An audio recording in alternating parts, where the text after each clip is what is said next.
"Please, mister, you're our last hope." Two tiny black twins collapse at the boots of a towering lumberjack, their small fists clutching his massive legs as tears streak their dust-covered faces. The mountain man towers above them like an ancient oak, known throughout the frontier town as nothing more than a stuttering giant, too simple-minded to matter, too awkward to trust. Tomorrow at dawn, their father swings from the gallows for a crime that will leave these children orphaned in a world that's already cast them aside. But this gentle colossus harbors secrets deeper than his silence, and the condemned carpenter below has unknowingly been connected to the giant's isolated life in ways that could shatter everything. Hidden beneath their desperate plea lies a conspiracy that threatens every family like theirs, and only the town's most dismissed outcasts hold the key to exposing it. Can the voiceless find their strength before an innocent man dies? The hammer blow echoed through Hebron Booker's workshop like a gunshot. Wood shavings scattered as the skilled carpenter put finishing touches on another piece of furniture. His calloused hands moved with practiced precision across the oak surface. Heavy boots thundered outside. The door burst open. Sheriff Hayes stepped through with 3 men behind him. Their faces wore the hard expressions of men convinced of their righteousness. Eleazar Salter, the town's wealthiest citizen, pointed a thick finger at Hebron. "Search every corner. The money's here somewhere." Hebron set down his tools slowly. His 8-year-old twin daughters, Alma and Alva, pressed against the workshop's back wall. Their wide eyes darted between their father and the intruders. "What money are you talking about?" Hebron's voice remained steady despite the circumstances. Hayes produced a canvas bag from beneath a pile of lumber. Coins spilled onto the sawdust-covered floor. "The payroll money, $500 that went missing from Salter's bank yesterday. That's not mine. I've never seen that bag before." Salter's cold smile revealed nothing. "Found right here in your workshop, Booker. Evidence doesn't lie." The twins watched in horror as iron shackles clicked around their father's wrists. Hebron's eyes found theirs across the room. "Stay strong, girls. The truth will come out." But truth seemed a fragile thing in Fallen Hollow. The frontier town had its own way of handling justice, and mercy rarely factored into those decisions. Hayes dragged Hebron toward the door. "You'll hang in 3 days. Judge Morrison's already signed the warrant." The workshop fell silent except for the twins' quiet sobs. Their father disappeared into the dusty street, leaving behind only the scent of wood polish and shattered dreams. Word spread through Fallen Hollow faster than wildfire. By evening, every merchant, every neighbor, every person who once smiled at the Booker family had turned their backs. The twins found themselves alone in a world that suddenly saw them as pariahs. Mrs. Henderson, who used to give them penny candy, slammed her store door when they approached. "Don't want any trouble here." The butcher spat in the dirt when they passed. Children threw stones and chanted cruel words until the twins fled toward home. But home felt empty without their father's gentle presence. The workshop stood silent, its half-finished projects abandoned. The twins huddled together, sharing what little food remained in their pantry. 2 days passed like a nightmare. Every adult they begged for help turned away. Some laughed, others cursed. Most simply pretended not to see them at all. "Please, just listen to us," Alma pleaded with the preacher outside his church. "Our father didn't steal anything." Reverend Walsh shook his head. "The evidence speaks for itself, child. Your father brought this upon himself." Desperation drove them further from town as the 3rd day dawned. Their father would hang at sunset unless someone, anyone, would help them prove his innocence. The forest beckoned with whispered promises of salvation. Everyone knew about the giant who lived among the trees. They called him the Oak, a mountain of a man who cut timber and avoided civilization. Some said he was simple-minded. Others claimed he was dangerous. The twins had nothing left to lose. They found his cabin as the sun climbed toward its peak. Smoke curled from the chimney of a structure that seemed built for someone twice the size of normal men. The sound of an axe splitting wood echoed through the pines. John Muldoon stood beside a massive pile of perfectly cut lumber. At 6 feet 8 inches, he towered above everything around him. His shoulders could carry tree trunks that would require two normal men to lift. But his eyes held a gentleness that contradicted his imposing frame. The axe paused mid-swing when he spotted the approaching children. His face flushed red with embarrassment. People rarely visited, and when they did, they usually came to mock his stuttering speech or gawk at his size. "Please, mister," Alma's voice cracked with exhaustion. "You're our last hope." Both twins collapsed at his boots. Their small fists clutched at his massive legs as tears streaked their dust-covered faces. Days of rejection and fear had drained what little strength remained in their tiny bodies. John stared down at them, his mind racing. He recognized the Booker girls from his rare trips to town. Their father was the carpenter everyone said had stolen the payroll money. "They're going to hang our daddy at sunset," Alva whispered through her sobs. "But he didn't do nothing wrong. He's good. He takes care of us and makes beautiful things." The giant's heart clenched. He knew what it felt like to be judged unfairly, to have people assume the worst based on appearances alone. His stutter had made him a target for cruel laughter since childhood. His size made people nervous, suspicious, quick to believe he was dangerous or stupid. But these children saw something different in him. They saw hope where others saw only a freak of nature. John knelt down slowly, his massive frame folding until he could look the twins in the eyes. "Tell me everything. If you are enjoying this story of how two small voices and one gentle giant changed a town's heart forever, don't forget to comment where you are tuning in from to show how this story can connect us across any distances, backgrounds, and hearts. Because what will happen in the next 15 minutes in Fallen Hollow will completely change everything these characters thought they knew about justice and the power of unlikely alliances. The twins' story poured out between gasps and tears. Their father had been delivering a custom dining set to the widow Patterson when the theft supposedly occurred. The money bag appeared in his workshop like magic, found in a spot where he stored his finest lumber. John listened with growing unease. Something felt wrong about the timing, the convenience of the discovery. His years of isolation had taught him to observe carefully, to notice details others missed. "I need to see your father," he said finally. The walk to town tested every ounce of John's courage. Townspeople stared as the giant lumberjack emerged from the forest with two small children flanking him. Whispers followed in their wake. "Look at that freak talking to those troublemaker kids, probably as guilty as their daddy." John's face burned with familiar shame, but the twins' desperate trust kept him moving forward. They believed in him when no one else would. That had to count for something. The jailhouse squatted like a toad in the town square. Sheriff Hayes looked up from his desk with obvious annoyance as John ducked through the doorway. "What do you want, Muldoon?" "To SC Hebron Booker," Hayes snorted. "Since when do you care about town business? Thought you preferred trees to people." John's jaw tightened, but he forced the words out. "Just double you want to talk to him." The sheriff shrugged and led them to the back cell. Hebron Booker sat on a narrow cot, his head in his hands. He looked up as they approached, and John saw intelligence and dignity in the man's weathered face. Not the eyes of a thief. "Daddy," the twins pressed against the bars. Hebron's face softened as he reached through to touch their hands. "I told you girls to stay safe." "We brought help," Alva said, gesturing toward John. Hebron studied the giant lumberjack with curious eyes. "You're the one who cuts the premium lumber, the oak and pine that Charlie Morrison brings to my workshop."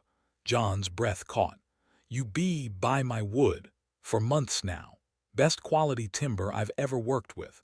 Perfect grain, no knots, seasoned just right." Hebron's voice carried professional appreciation. "I've been wondering who had such skill with lumber selection." The words hit John like a physical blow. His wood, his carefully chosen, perfectly cut lumber was being used by this man. But for what? "What do you make with it?"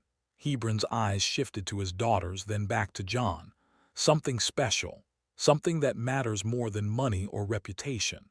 Sheriff Hayes rattled his keys impatiently. "Visiting time's over. Booker hangs in 4 hours." Outside the jailhouse, John's mind raced. The connection between him and Hebron felt significant, but he couldn't understand why. Charlie Morrison, the town's lumber broker, had been buying John's wood for mysterious projects that apparently involved the finest craftsmanship. "Where does your father W work on his special projects?" John asked the twins. Alma pointed toward the forest. "There's a place past Miller's Creek. He goes there sometimes with the good wood." They followed a narrow path through dense pines. John's trained eye noticed the subtle signs of regular travel.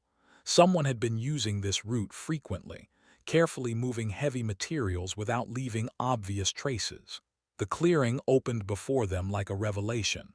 A small building stood half-completed among the trees, but this wasn't just any structure. The craftsmanship was extraordinary. Every beam perfectly fitted, every joint seamless. The walls rose with mathematical precision, and large windows promised ample light for the interior. John approached slowly, his experienced eye taking in the details. This was a school. Desks in various stages of completion filled one corner. Bookshelves lined the walls. A teacher's desk dominated the front of the room. "Your father built this. He's been working on it for almost a year," Alma said proudly. "Says every child deserves to learn, no matter what color they are." The impact of those words staggered John. His lumber, his trees, carefully selected and perfectly cut, had been transformed into something beautiful and meaningful. All those months of solitary work in the forest had contributed to this dream of education and hope. He ran his massive hands along the smooth walls, recognizing his own oak in the construction. The premium pine formed the roof beams. Every piece of wood he'd sold through Charlie Morrison had found its way here, crafted with love and skill into something that would last generations. "He never told anyone about the school," Alva added. "Said people weren't ready yet, but he was going to open it after harvest time." John felt something crack open inside his chest. His isolated, seemingly meaningless life suddenly had purpose. Every tree he'd felled, every board he'd prepared, every careful cut had been building toward this moment. A school for children who looked like the twins. A place where education could flourish despite the prejudice that poisoned the town. His lumber had become part of a dream that challenged everything Fallen Hollow claimed to believe. "The money," John said suddenly. "Your father was spending money on this school. Books, supplies, materials. He saved everything he earned from furniture orders," Alma confirmed. "Said education was worth more than gold." The pieces began falling into place. Hebron Booker wasn't a thief. He was an educator, a visionary, a man whose only crime was believing in a better future. Someone had destroyed that dream by framing him with planted evidence. John looked at the half-finished school, at the twins who believed in their father's innocence, at the books waiting to teach children who'd been denied education. His stutter seemed less important now. His sighs felt like strength rather than a burden. "We're going to prove your father's innocence," he told the twins. For the first time in days, hope flickered in their eyes. The giant lumberjack had found his purpose, and nothing would stop him from seeing justice done. Time was running out. The sun had already begun its descent toward the horizon, and Hebron Booker would hang at sunset. John's newfound purpose burned in his chest, but purpose alone wouldn't save an innocent man. They rushed back to town with desperate energy. John's mind worked methodically, the same way he approached selecting trees for lumber. Every detail mattered. Every inconsistency could be the key to freedom. "Tell me about the day your father was arrested," John said as they walked. "Everything you remember." Alma wiped her eyes. "Daddy was supposed to deliver Mrs. Patterson's dining set that morning. He left early with the wagon. But the sheriff said the money was stolen during delivery hours," Alva added. "How could Daddy be in two places at once?" John nodded. The timeline didn't match. If Hebron was making a delivery across town, he couldn't simultaneously be robbing Salter's bank. Someone either lied about the timing or planted evidence while Hebron was away. They found Mrs. Patterson hanging laundry behind her small house.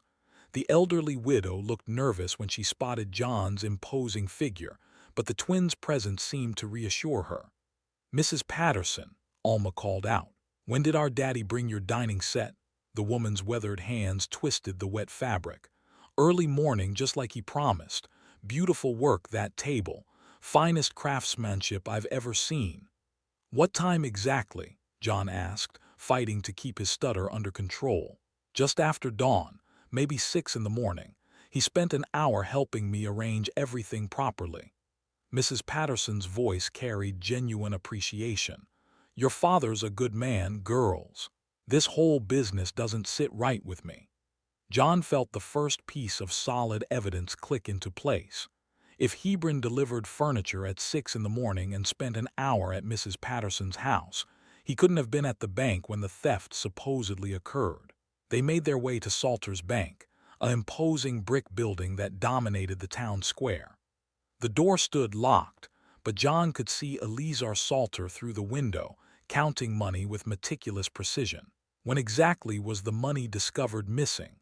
John asked Sheriff Hayes, who was lounging outside the barber shop. Hayes looked annoyed by the question. "Salter noticed it around 8 in the morning when he opened the safe. Money was gone, clean as a whistle. But you didn't search Booker's workshop until afternoon. Had to get the proper warrant. Judge Morrison insisted on following procedures." Hayes spat tobacco juice into the dirt. "What's it matter to you anyway, Giant? This ain't your concern." John's hands clenched into fists, but he forced himself to stay calm. The timing still bothered him. If the money disappeared at 8 in the morning, why wait until afternoon to search for it? And how did they know exactly where to look in Hebron's cluttered workshop? More townspeople had gathered in the square as word spread about the impending execution. Some showed excitement at the prospect of a hanging. Others seemed uncomfortable but unwilling to speak up. The twins shrank closer to John as hostile eyes tracked their movement. "There's the Giant and those troublemaker kids," someone muttered. "Birds of a feather stick together." John's old fears threatened to resurface. Years of mockery and isolation had taught him to avoid confrontation, to disappear into the forest where trees didn't judge or laugh.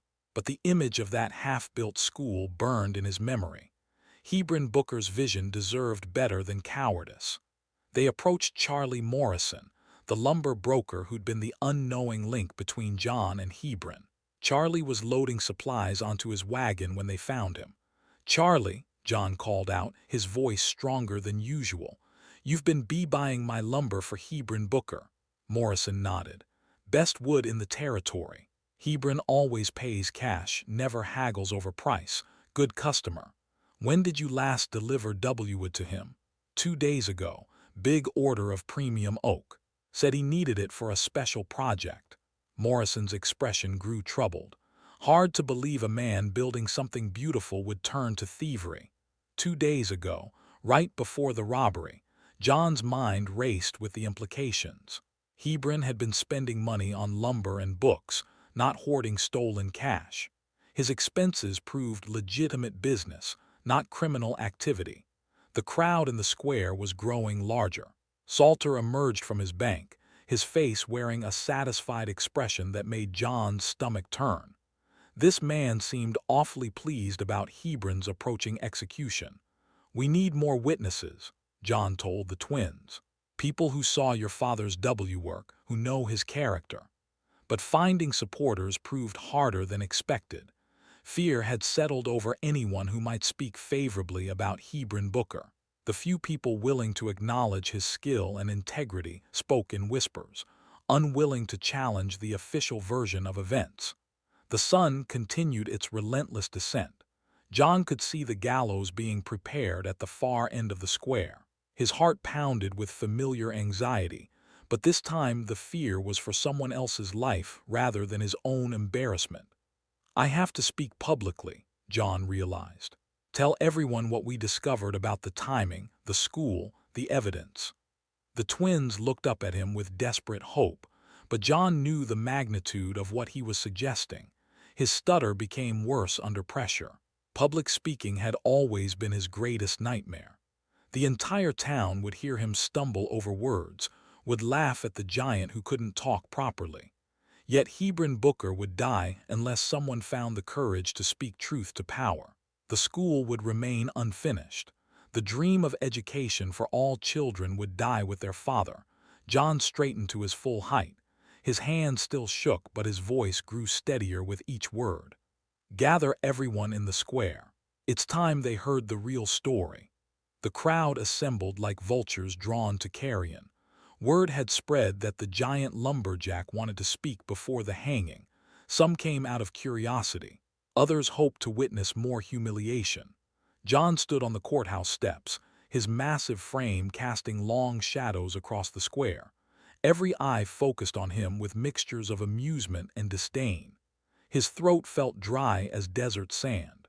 "People of Fallen Hollow," he began, his voice cracking slightly. "I have something important to say about Hebron Booker." Snickers rippled through the crowd. Someone called out mockingly, "Speak up, giant." "Can't understand you." John's face flushed red, but he pressed forward. "The evidence doesn't match the timeline. Hebron was delivering furniture when the money went missing." "Says who?" Sheriff Hayes challenged from the crowd. "Mrs. Patterson. She received her D-dining set at 6 in the morning. Hebron spent an hour at her house." John's voice grew slightly stronger. "The bank money wasn't discovered missing until 8. Eleazar Salter pushed through the crowd, his face showing the first signs of irritation. "Are you questioning the official investigation, boy?" The word boy stung. John had heard that dismissive tone his entire life, reducing a grown man to something less because of his stutter and social awkwardness. "I'm questioning the tea timing," John replied. "And I'm questioning why you knew exactly where to find the money in Hebron's workshop." Murmurs spread through the assembled townspeople. Some looked thoughtful for the first time since the arrest. Others remained hostile, but doubt had entered the conversation. John continued, fighting through each stuttered word. "Hebron Booker has been using my lumber for months, not for furniture orders. For something bigger." "What are you talking about?" Salter's voice carried a sharp edge. "He's been building a school, a place where all children can learn, regardless of their background." John's conviction strengthened his voice. "That's where your stolen money really went, to books and supplies and materials for education." The crowd's reaction was immediate and divided. Some gasped in surprise, others scoffed at the idea. A few seemed genuinely moved by the revelation. But Salter's expression had shifted from irritation to something colder. "Even if that's true, it doesn't change the fact that money was found in his possession." "Money that was planted," John declared, "while he was away making deliveries." The accusation hung in the air like smoke from a gunshot. Salter's face darkened with anger, but before he could respond, a voice cut through the tension. "He's right about the school." Every head turned toward the speaker. Constance Salter stood at the edge of the crowd, her face pale but determined. Eleazar's wife rarely appeared at public gatherings, preferring the privacy of her home. "Constance," Salter warned, "you don't know what you're talking about." But his wife stepped forward, her hands trembling slightly. "I know more than you think, Eleazar. I know about the school because I've seen it. I know about the books because I watched our son burn some of them." The crowd fell completely silent. Even John's breathing seemed loud in the sudden quiet. Constance reached into her coat and pulled out a folded paper. "I know about the theft because Marcus confessed to me 2 days ago. And I know about the frame-up because I found this letter in your desk." Salter lunged toward his wife, but Sheriff Hayes stepped between them. The lawman's face had gone ashen as he realized the implications of what was unfolding. "Read it," Constance said, handing the paper to Hayes. "Read it aloud so everyone can hear the truth." Hayes unfolded the letter with shaking hands. His voice carried across the silent square as he read words that shattered everything. "Marcus owes gambling debts to traders from Silver Creek.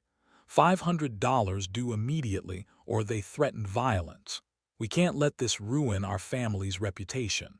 The Booker situation provides perfect cover. Plant the money during his delivery day. No one will question it given the circumstances." Gasps and angry shouts erupted from the crowd. Some people surged toward Salter, but Hayes raised his hand for order. "There's more," Constance said quietly. "I have Marcus's gambling markers. I have receipts showing when he withdrew money from the bank without authorization. I have everything you need to prove Hebron Booker's innocence." Salter's face had gone gray. His political power, his social standing, his carefully constructed image crumbled in minutes. The man who had orchestrated an innocent man's near execution stood exposed before the entire town. "You stupid woman," he hissed at his wife. "You've destroyed everything we built." "No," Constance replied with quiet dignity. "You destroyed it when you chose to frame an innocent man rather than face our son's mistakes." The crowd's mood shifted like a storm front. Anger that had been directed at Hebron Booker now focused on the real criminals. Voices demanded immediate justice, immediate action to right the terrible wrong that had almost been committed. John felt a strange lightness in his chest. The truth was finally free. The giant lumberjack who had struggled to speak clearly had somehow found his voice at the moment when it mattered most. Sheriff Hayes looked around the crowd, then at the gallows that would no longer be needed today. "I'm releasing Hebron Booker immediately, and I'm arresting Eleazar and Marcus Salter for theft, conspiracy, and attempted murder through false evidence." The twins pressed against John's legs, tears streaming down their faces. But these were tears of joy and relief. Their father would live, their family would survive, and somewhere in the forest, a half-built school waited for its creator to return and finish what he had started. The jailhouse doors swung open with a rusty creak. Hebron Booker stepped into the fading sunlight, blinking as his eyes adjusted to freedom. His daughters rushed into his arms, their small bodies trembling with relief and joy. "Daddy," Alma sobbed against his chest. "We knew you didn't do it. We knew." Hebron held them tight, his own eyes wet with tears he'd held back for 3 days. Over their heads, he met John's gaze and nodded with profound gratitude. "Thank you," Hebron said simply. "I don't know how to repay what you've done." John felt his stutter ease.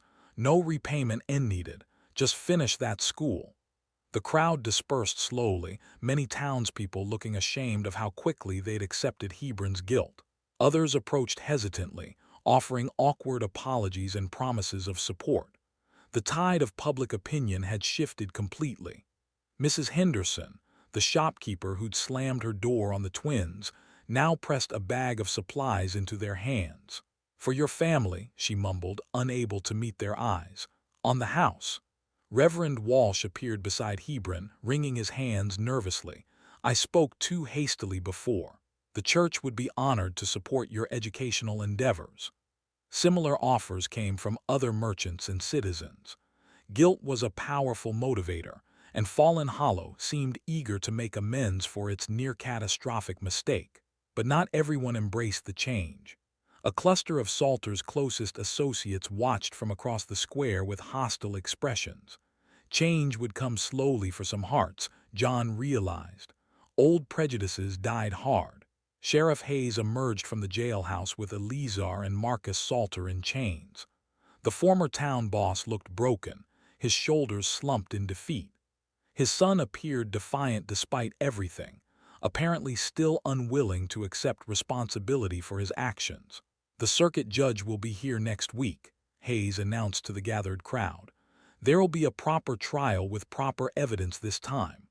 Constance Salter stood alone near the courthouse steps. Her courage had saved an innocent man, but it had also destroyed her marriage and social standing. Several women approached her cautiously, offering quiet words of support. She had chosen truth over loyalty, and that choice deserved respect. As evening settled over Fallen Hollow, John found himself walking with the Booker family toward their home. The twins chattered excitedly about their father's return, their voices bright with happiness that had been missing for days. "I want to see the school," Hebron said as they reached the forest path. "I want to know if they damaged anything during the search." They made their way through the darkening woods by lantern light. The clearing opened before them like a promise kept. The half-built school stood untouched, its careful construction a testament to Hebron's skill and vision. Hebron ran his hands along the walls, checking joints and examining the craftsmanship with professional precision. Everything remained solid and true. His dream had survived the nightmare. "It's beautiful," John said, meaning every word. "The finest building I've ever seen. It will be when it's finished." Hebron's voice carried renewed determination. "And now that the truth is out, maybe we can finish it properly." Over the following days, something remarkable happened in Fallen Hollow. Word of Hebron's school spread beyond the initial revelation. People began arriving to offer help, materials, and support.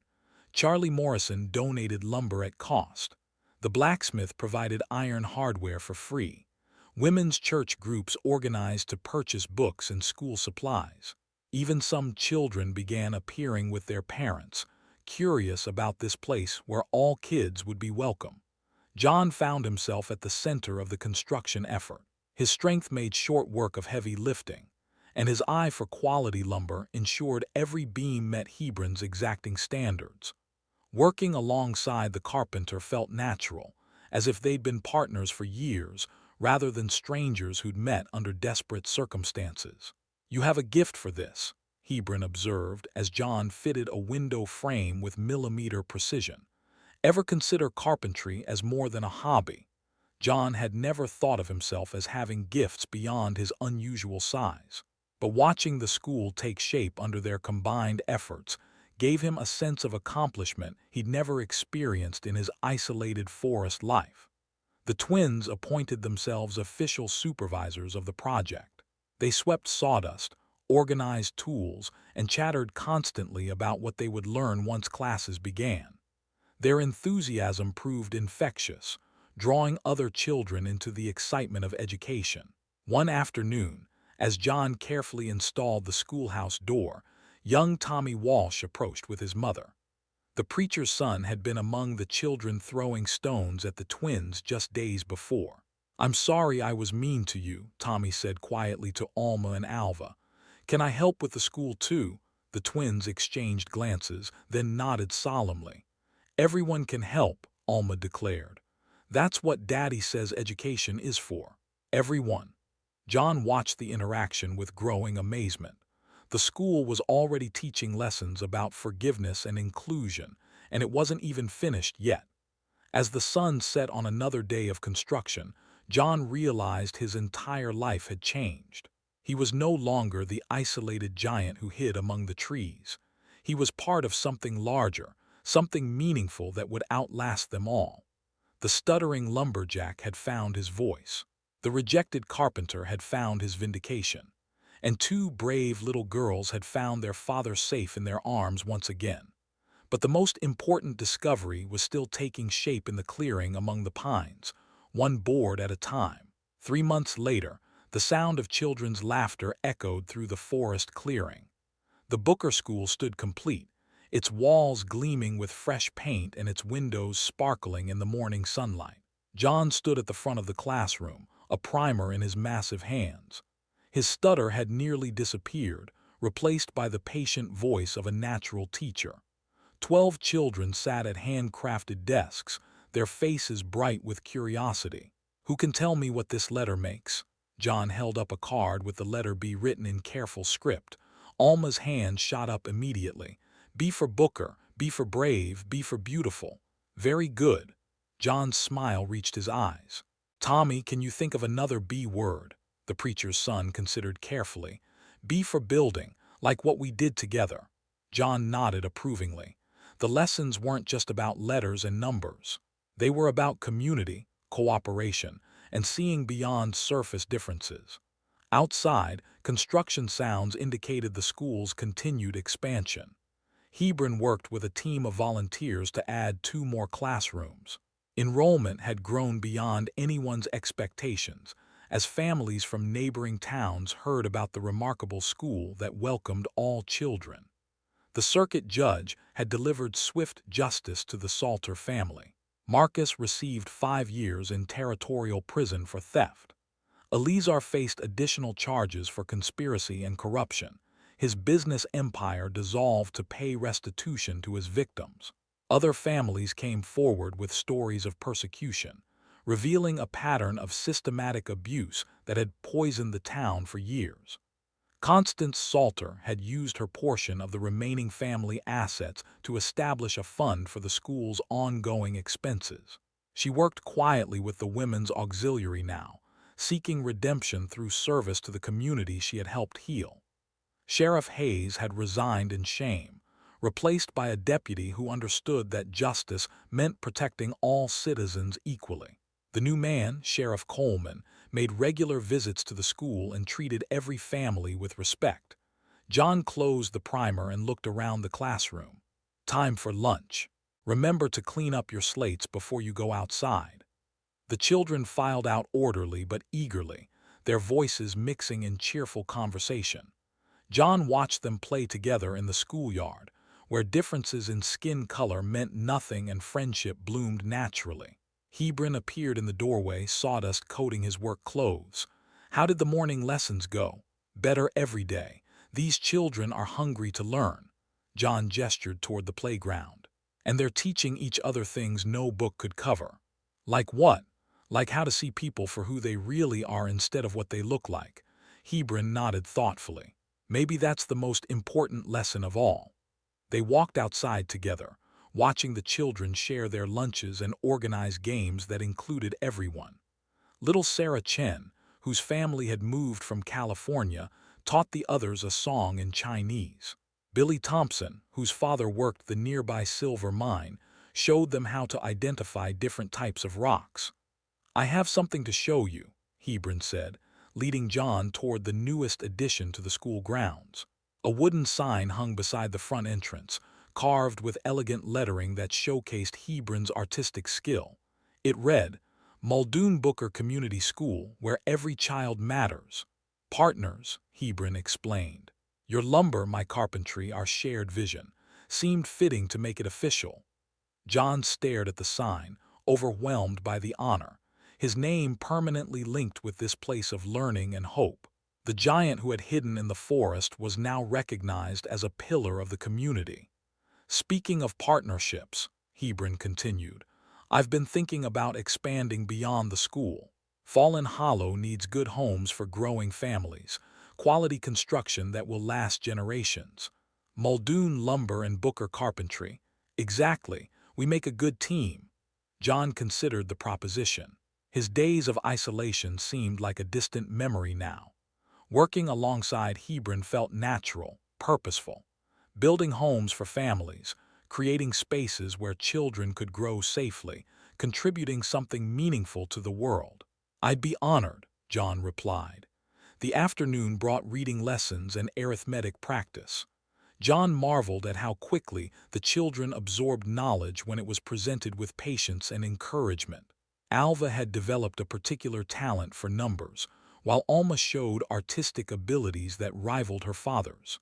As the school day ended, parents arrived to collect their children. Conversations flowed easily between families who had once viewed each other with suspicion. The school had become more than an educational institution. It was the heart of a transformed community. Mrs. Patterson approached John with a warm smile. "My grandson starts next week. He's so excited he can barely sleep." "We'll take good care of him," John assured her. "I know you will. You've taken good care of all of us." Evening settled over the clearing as John locked the school for the night. Hebron gathered his tools while the twins helped organize materials for tomorrow's lessons. The routine had become precious to all of them. Walking home through the forest, John reflected on the journey that had brought him here. A desperate plea from two small children had awakened courage he never knew he possessed. Their father's vision had given his life meaning beyond his wildest dreams. The giant lumberjack who once spoke only to trees now shaped young minds with words of wisdom and encouragement. The isolated man who avoided human contact had become the cornerstone of a thriving community. In the distance, lights twinkled from Fallen Hollow's windows. Families gathered around dinner tables, sharing stories of their day and dreams for tomorrow. Children practiced their letters and planned their next adventures. And in a clearing among the pines, a school stood ready to welcome another day of learning, laughter, and the endless possibilities that bloom when communities choose hope over fear.